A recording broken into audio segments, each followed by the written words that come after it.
किसी ने बड़े कमाल की बात कही है कि जिंदगी में अगर आप कामयाब बनना चाहते हैं तो याद रखिए कि पांव चाहे फिसल जाए, जुबान और नीयत को कभी फिसलने मत देना। नमस्ते दोस्तों, मैं हूं आरजे कार्तिक। एक बड़ी छोटी सी कहानी एक महात्मा जी की, जो एक गांव से दूसरे गांव में जाते थे प्रवचन देने के लिए। एक नगर से दूसरे नगर में जाते थे। उनका खुद का कोई ठिकाना नहीं था, खुद की कोई कुटिया नहीं थी, आश्रम नहीं था।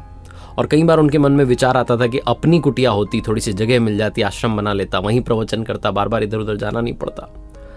एक दिन उन्हें किसी ने बताया कि एक राज्य का जो महाराज हैं, राजा साहब हैं, वो बड़े दानवीर हैं, बड़े दिल वाले हैं। जितनी आप उनसे चाहत मांगेंगे, जितना आप उनसे मांगेंगे, जो मांगेंगे वो सब दे देते हैं।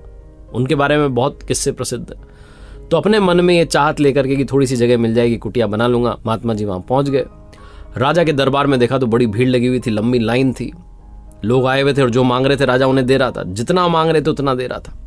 महात्मा जी का नंबर आया तो राजा ने पूछा प्रणाम करके, महात्मा जी बताइए क्या चाहिए।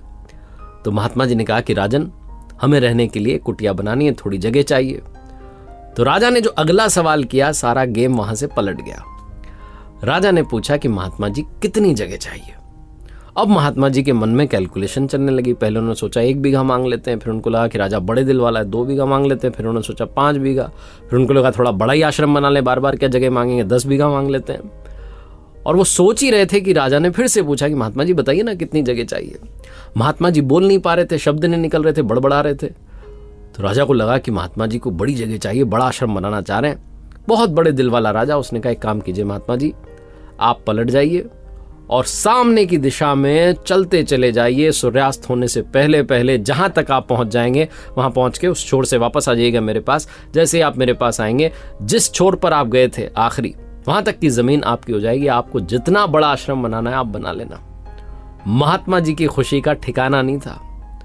उन्होंने कहा क्या बात है, राजा ने तो कमाल ही कर दिया। महात्मा जी ने चलना शुरू किया सामने की दिशा में। थोड़ा चले, फिर उनको लगा कि चलेंगे तो थोड़ी कमी जगह आएगी, दौड़ना शुरू करते हैं। दौड़ना शुरू किया, भागना शुरू किया। राजा को लगा कि महात्मा जी तो दौड़े चले जा रहे हैं, मैराथन जो उन्होंने शुरू कर दी है, रेस लगा दी उन्होंने।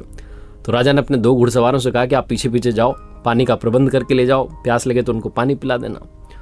गर्मी का समय, दोपहर हो रही है, भागे जा रहे हैं महात्मा जी, ज्यादा से ज्यादा जगह कवर कर लें, जंगल के एरिया में भाग रहे हैं। घुड़सवार पीछे से आके कह रहे थे महाराज जी आप थोड़ा सा पानी पी लो। महात्मा जी, उन्होंने कहा समय नहीं है अभी। फिर वो आकर के कह रहे हैं घुड़सवार थोड़ा सा पानी पी लो, प्यास लग रही होगी, आप बेहोश हो जाओगे। बोले नहीं अभी समय नहीं है हमारे पास।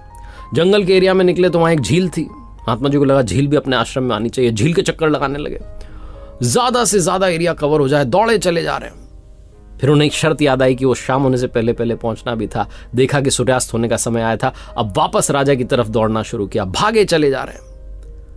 सूरज ढलने से पहले पहले उसके दरबार में पहुंच भी गए, उसके सिंहासन के सामने पहुंच भी गए, लेकिन वहां जाकर के गिर पड़े और ऐसे गिरे कि दोबारा नहीं उठे।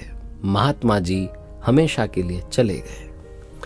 ये कहानी महात्मा जी की नहीं है, ये कहानी आपकी, हमारी। हम में से बहुत सारे लोग दौड़े चले जा रहे हैं, भागे चले जा रहे हैं, पता नहीं हमें और क्या क्या चाहिए। ये जो और चाहिए कि तृष्णा है, इसमें हम भूल गए हैं कि जिंदगी सिर्फ दौड़ने भागने का नहीं बल्कि जीने का नाम है। ये छोटी सी कहानी यही सिखाती है कि इस विकार से जिसका नाम तृष्णा है, जिसमें और चाहिए, इससे बचना शुरू कीजिए।